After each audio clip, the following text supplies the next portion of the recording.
더 건강하게 즐기는 알찬 건강정보 헬스인 뉴스입니다. 이번 영상에서는 가슴이 두근두근거리고 답답하면서 쓰러질 것 같다는, 그리고 이 증상이 언제 또 나타날지 몰라서 운전도 못하고 비행기도 못한다는 공황장애에 대해서 헤아림 한의원 분당점 손지영 원장님과 함께 말씀을 나눠보도록 하겠습니다.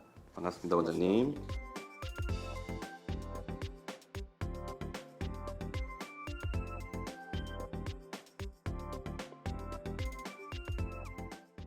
가슴이 두근거리고 답답해지면서 숨쉬기 힘든 경험을 한 적이 있는데, 그 이후로는 너무 불안해서 생활이 안 된다는 분들이 있습니다. 그러면 이런 것들이 공황장애일까요? 아니면 불안장애 때문일까요? 공황장애와 불안장애의 차이점은 무엇인지에 대해서 설명 부탁드리겠습니다. 공황장애와 불안장애는 비슷해 보이지만 증상과 발생 방식에 차이가 있습니다. 불안장애는 사실 공황장애와 같은 다른 정신과 질환들을 포함하는 큰 범주의 개념이에요. 흔히 말하는 불안장애는 범불안장애를 뜻하기 때문에 공황장애와 범불안장애의 차이에 대해서 설명해 보도록 하겠습니다.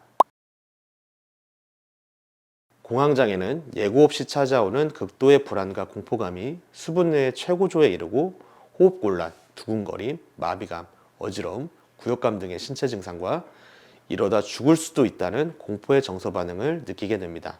공황 발작은 시간이 지나며 차츰 안정되지만 추후 재발에 대한 불안으로 인해서 발작과 관련되었다고 인식되어 버린 장소나 상황을 피하고, 운동을 해서 숨이 차고 두근거리는 것처럼 다른 이유로 발생하는 유사한 신체 감각에 대해서도 지나치게 민감한 반응을 보이게 됩니다.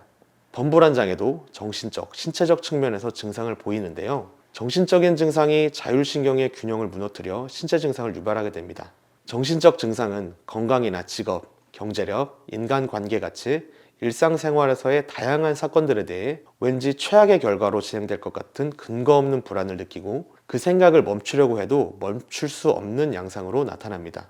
이러한 불안과 긴장의 감정은 교감신경의 항진과 부교감신경의 기능 저하로 자율신경의 불균형을 유발하고 두근거림, 두통, 어지러움, 상열감, 식은땀, 떨림, 근육통, 신경통 또는 식욕 저하나 소화불량, 수면장애 같은 신체 증상을 일으키게 됩니다.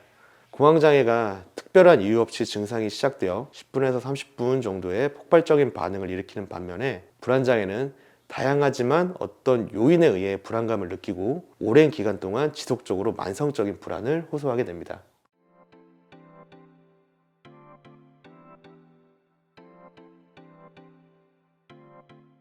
갑자기 가슴이 두근거리고 숨이 막히는 증상, 본인도 모르게 겪고 있을 수 있는 공황장애 증상일 수도 있습니다.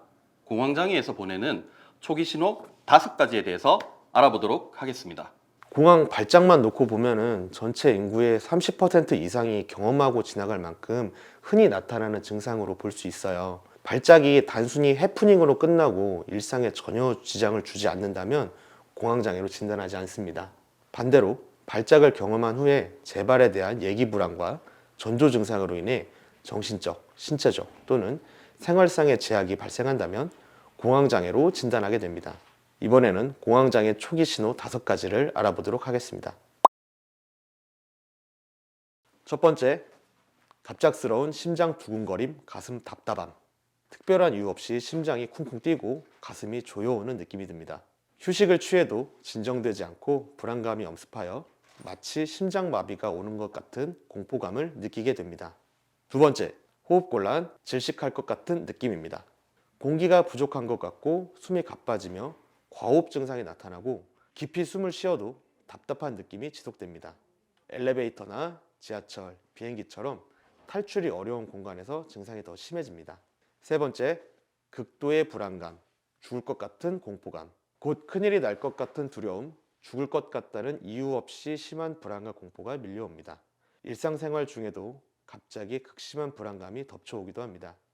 네 번째, 어지러움, 비현실감.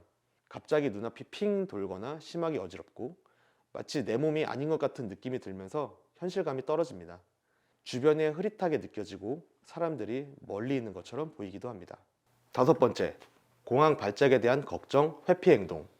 또 공황이 올까 하는 예기 불안이 커지고 혼자 집에 있거나 외출하는 상황을 꺼리게 됩니다. 사람이 많은 곳이나 폐쇄된 곳, 탈출이 어려운 공간을 피하게 됩니다.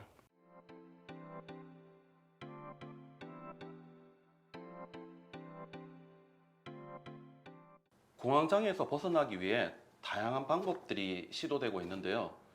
어떤 분들은 심리치료를 받고 있다. 어떤 분들은 정신과 약을 먹고 있다. 또 어떤 분들은 이것저것 다 해봤는데 효과가 없어서 한의원에서 치료하고 있다. 공황장애 치료를 위해 한의학과 양방정신과에서는 어떻게 접근하고 어떻게 치료하는지에 대해서 말씀 부탁드립니다. 공황장애 치료 방법은 크게 심리치료와 한방치료, 양방치료로 나눠볼 수 있습니다. 가장 많이 사용되는 심리치료 방법은 인지행동 치료인데요. 인지 재구조화로 잘못된 생각을 교정하고 공황 증상을 유발하는 상황에 점진적으로 노출시키는 노출요법, 호흡이나 명상을 통한 이완요법이 있습니다. 한방, 양방 모두 인지행동 치료를 병행하는 공통점도 있지만 근본적으로 질환에 대한 접근 방식이 다르며 각각의 특성과 장점이 있습니다. 양방에서는 공황장애 치료를 주로 항불안제, 항우울제, 벤조디아제핀, SSRI 계열의 약물로 진행됩니다.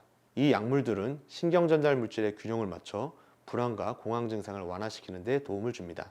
양방 치료의 장점은 빠른 증상 억제입니다. 그러나 약물에 대한 의존성이 생길 수 있고요. 일부 약물은 장기적인 사용에 부작용이 있을 수도 있습니다. 한방에서는 공황장애를 정신과 신체의 불균형으로 보고 이를 체질, 기혈, 음양의 균형을 맞추는 방식으로 치료합니다.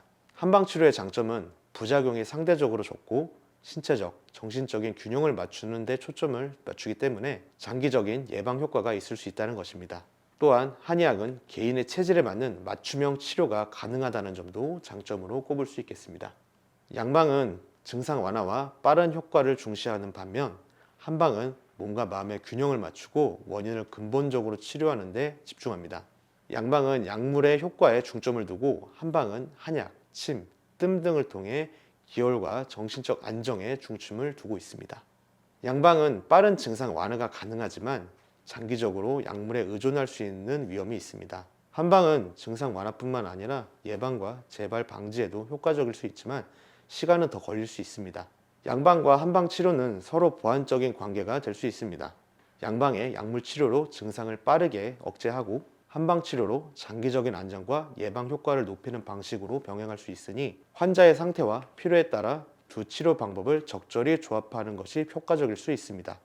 한의원에서 공황장애 진료를 보면서 문의를 많이 받는 케이스가 양방 약물을 복용하고 있지만 증상이 완전히 통제되지가 않고 약물이 용량이 지속적으로 증가하는 그런 경우들입니다.